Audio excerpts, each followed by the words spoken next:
Kubera cinema అన్న. Okay. అంటే Kubera cinema వాళ్ళ దగ్గర ఉన్న బ్లాక్ మనీ అంతా ఈ బిచ్చగాళ్ళు ఒక గ్రూప్ క్రియేట్ చేసి వాళ్ళ పేరు మీద పెట్టేసి మళ్ళీ వాళ్ళ మనీ ఎక్కడంతా ట్రాన్స్ఫర్ అయిందో వాళ్ళని చంపేస్తే సినిమాలోది. అట్లా కూడా జరిగే ఛాన్సెస్ ఏమైనా ఉంటాయి? ఉంటాయి.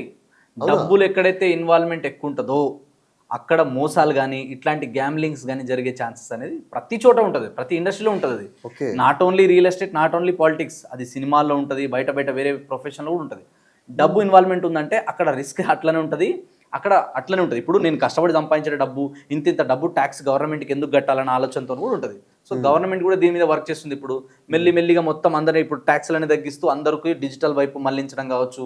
నెక్స్ట్ రానున్న రోజుల్లో ఇంకా చాలా చేంజెస్ వస్తాయి. సో, కరెన్సీ అనేది ఒక టైం వచ్చినప్పుడు మేబీ కరెన్సీ మొత్తమే లేకుండా పోతుందేమో. ఇప్పుడు ఏంటంటే కొంచెం ఆపరేటింగ్ ఇంకా ఈజీ అయిపోతుంది.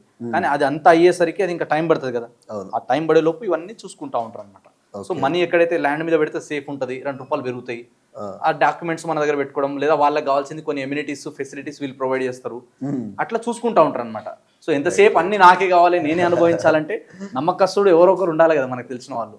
అట్లా కొందరిని పెట్టుకుంటారు, వాళ్ళ ఫ్యామిలీ, ఫ్రెండ్స్, రిలేటివ్స్ అట్లా చూసుకుంటా ఉంటారు. ఓకే. ఓకే.